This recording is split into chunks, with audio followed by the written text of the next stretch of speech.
Spektri i një lufte tregtare transatlantike shfaqet përsëri mbi Shtetet e Bashkuara dhe Bashkimin Evropian. Në 12 mars, Shtetet e Bashkuara aplikuan një tarif për 25% për importet e çelikut dhe aluminit dhe Unioni u përgjigj me kundërmasa. Në deklaratën e saj, presidentja e Komisionit Ursula von der Leyen theksoi se tarifat dëmtojnë bizneset dhe akoma më keq konsumatorët. Ekspertët e ekonomisë argumentojnë se tarifat nuk do të jenë kurrë fitimprurse. Sipas tyre, çdo politikë tarifore do të ndikojë në mjetet e prodhimit, pra kur bëhet fjalë për rezervat natyrore si çeliku dhe alumini, përfundimisht do të kenë ndikim në makinën e prodhimit në nivel të Bashkimit Evropian. Megjithatë, thonë ekspertët, ne nuk mund të jemi të sigurt se nëse këto tarifa shoqërohen me politika shtesë nga institucionet e Bashkimit Evropian dhe nuk e dim se kjo përgjigje për 26 miliardë euro nga Bashkimi Evropian do të krijojë në fund të fundit një ndikim inflacionist për qytetarët e bllokut. Ulëmtimi më i fundit nga Instituti Gjerman Kiel Institut tregon se tarifat e ngritura nga Shtetet e Bashkuara ndaj Bashkimit Evropian para së gjithashtu do të dëmtojnë Shtetet e Bashkuara kur bëhet fjalë për inflacionin,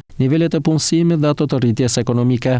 Por çfarë ndodh me qytetarët evropian? Ndikimi tek qytetarët evropian, thonë ekspertët, është diçka që nuk mund ta parashikojmë për momentin, sepse ka mënyra të ndryshme se si tarifat mund të ndikojnë në fund te qytetarët. Sipas tyre, këta të fundit mund ta kalojnë konsumin e tyre tek mallrat vendase kur shohin që ato të importuara po shtrenjtohen. Megjithatë, ekzistojnë edhe dy probleme shumë të rëndësishme si reagimi monetar dhe ai i tregut financiar. Por a kanë europianët alternativa të mjaftueshme? Ekspertët besojnë se Bashkimi Evropian mund të zëvendësojë, nëse jo të gjitha, shumicën e produkteve amerikane, siç janë automjetet elektrike. Ne vëmë re me rënien e shitjeve të Teslas, por edhe një nga mjetet më të përdorura të inteligjencës artificiale si ChatGPT mund të zëvendësohet nga alternativa franceze Mistral AI. Ekspertët mendojnë se edhe nëse marrin parasysh disa nga produktet më të përdorura, ndoshta me përjashtim të Google, shumica dërmuese mund të zëvendësohen realisht, por ato që nuk mund të zëvendësohen janë dominimi i Shteteve të Bashkuara mbi sistemin financiar dhe veçanërisht në tregjet e kapitalit. Sipas analizëve, Bashkimi Evropian mbetet i varur nga sistemi financiar amerikan. Një recesion i mundshëm në SBA mund të ndikojë në ekonominë europiane, sepse Bashkimi Evropian nuk mund të jetë imund ndaj pasojave.